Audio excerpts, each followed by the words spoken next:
बोलपुर नामक गांव में रेशम सिंह की एक दुकान है जिसमें रेशम सिंह सिल्क और रेशम का व्यापार करते हैं।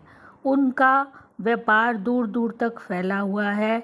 वह बहुत ही ईमानदार हैं, इसलिए समाज में उनका बहुत नाम और सम्मान है। आसपास के जो अन्य व्यापारी हैं इसलिए इनसे ईर्ष्या और जलन करते हैं। एक बार रेशम सिंह को दूसरे राज्य से बहुत बड़ा ऑर्डर मिला। रेशम सिंह यह ऑर्डर देखकर बहुत खुश हुआ। उसने सोचा यदि वह इस ऑर्डर को समय से पूरा कर देगा तो उसका व्यापार दिन दोगुनी रात चौगुनी तरक्की करेगा। यह सोचकर उसने अपने मुनीम को बुलाया और बताया कि हमें कितना सिल्क और ख़रीदना पड़ेगा। तब मुनीम ने कहा, माफ़ कीजिएगा सेठ जी, हम इस ऑर्डर को पूरा नहीं कर पाएंगे क्योंकि इसके लिए हमें 6 लाख की आवश्यकता है और हमें जो भुगतान मिलना है उसको मिलने में अभी 1 सप्ताह बाकी है। तब सेठ जी ने सोचा कि कोई अन्य उपाय करना पड़ेगा, लेकिन ये ऑर्डर हमें 1 सप्ताह में ही पूरा करना है। उसने मुनीम जी को बोला, ठीक है, मैं पास के जो व्यापारी हैं उनसे 6 लाख रुपया 1 सप्ताह के लिए उधार मांग लेता हूँ। यह सोचकर वह पास के व्यापारी श्यामलाल के पास गए और उसे प्रार्थना की कि उसे 6 लाख 1 सप्ताह के लिए चाहिए। श्यामलाल तो इसी ताक में बैठा था कि किसी तरह से रेशम सिंह को नीचा दिखाया जाए। उसने बड़ी प्रसन्नता से रेशम सिंह को कहा कि मैं तुम्हें 6 लाख रुपया देने के लिए तैयार हूँ, लेकिन यह पैसा मुझे वापस 1 सप्ताह में मिल जाना चाहिए। यदि ऐसा नहीं हुआ तो मैं तुम्हारे शरीर से एक टुकड़ा मांस लूँगा। यह सुनकर रेशम सिंह थोड़ा घबरा गया।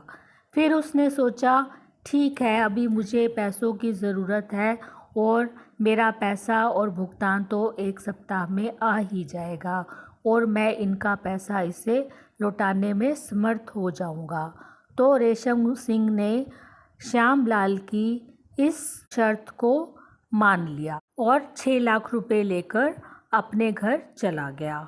देखते ही देखते 1 सप्ताह बीत गया। श्यामलाल सोच रहा था कि यदि आज पैसे नहीं आए तो वह रेशम सिंह के शरीर का 1 मांस का टुकड़ा मांगेगा। रेशम सिंह अपने व्यापार के सिलसिले में दूसरे राज्य में जाने के लिए तैयार हुए और उन्होंने एक पोटली में 6 लाख रुपया बांधकर अपने मुनीम को दिया और बोला कि वह यह 6 लाख रुपए जाकर श्यामलाल को अभी इसी वक्त दे दे।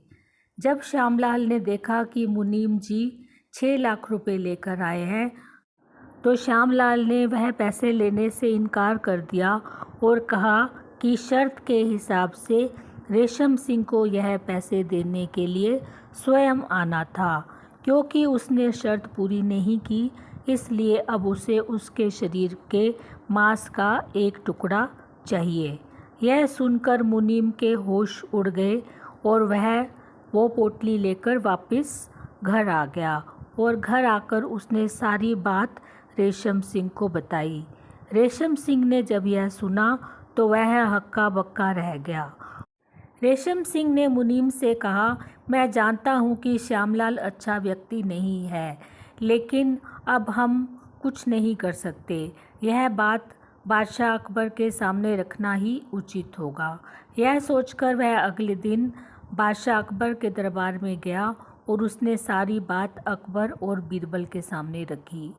अकबर ने जब रेशम सिंह की बात सुनी तो उन्होंने तुरंत श्यामलाल को दरबार में हाजिर होने का आदेश दिया। जब श्यामलाल दरबार में आया तो उसने कहा कि मैंने यह शर्त रखी थी कि यह खुद 1 सप्ताह में 6 लाख रुपए लाकर मुझे देगा, अन्यथा मुझे इसके मांस का 1 टुकड़ा चाहिए। इसलिए अब मुझे पैसे नहीं, रेशम सिंह के शरीर के मांस का 1 टुकड़ा चाहिए। यह सुनकर अकबर दंग रह गए। तब बीरबल ने कहा, ठीक है, तुम आराम से रेशम सिंह के शरीर से एक टुकड़ा मांस ले सकते हो।